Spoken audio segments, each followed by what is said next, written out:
Greetings and welcome to a Prayerful Pause. I'm Nancy Woodworth-Hill, and amongst other things, a spiritual director. Today we will look at choosing to say no so that you can say yes. Frederick Buechner claims that the place God calls you to is the place where your deep gladness and the world's hunger meet. The challenge is to find this place and to be able to say yes to these kinds of opportunities. If you haven't already viewed the 2 prayerful pauses on naming your purpose, I suggest working with these may assist you with the material in this video.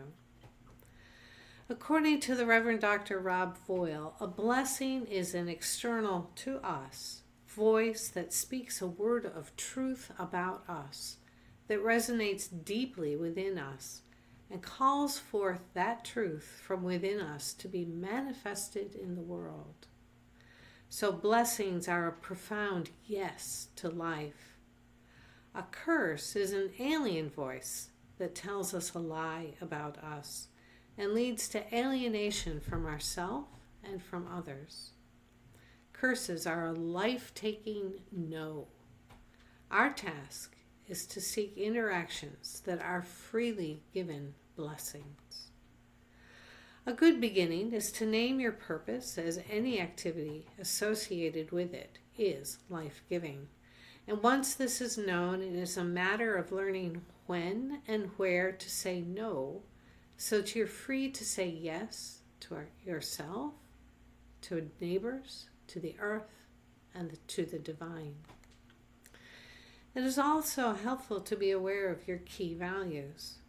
What are 2 or 3 values that, if you didn't have them, you would be a different person?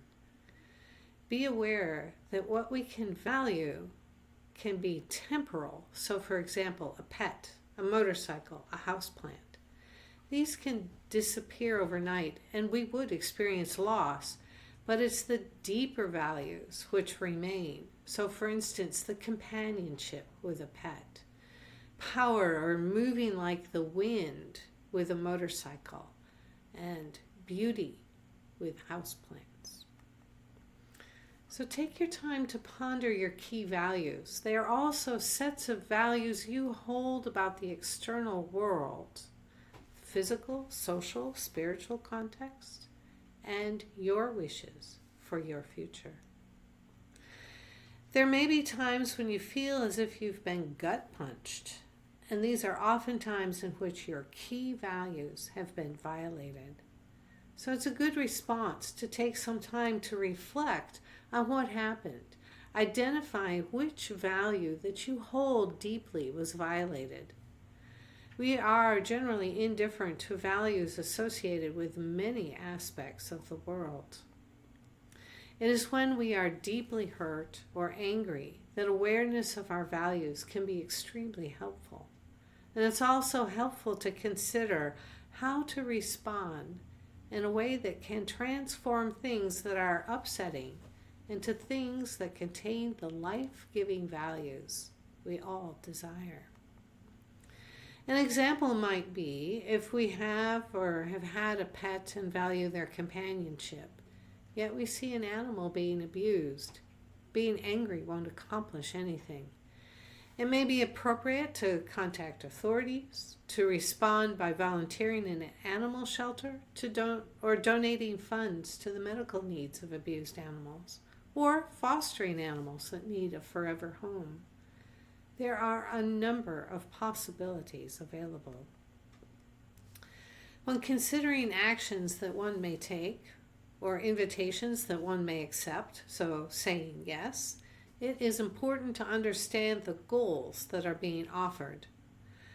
And goals that are achievable are positive, valued, imaginable, resourced, and perceived as worth that resource. Ecological, meaning any objections are satisfied, not overcome. Just as in justice, because others cannot be disadvantaged. For it to be truly life-giving, they will increase freedom. They're owned by those who are working on them, and the path to the goal is consistent with the goal. It's also important to recognize that there are different seasons in our lives. Think of childhood, young adulthood, education, preparation, when you have young children, taking care of aging parents, aging itself, illness, among others. These have an impact on how one says yes to a variety of the demands on our time and energy, as well as how one says no to other opportunities.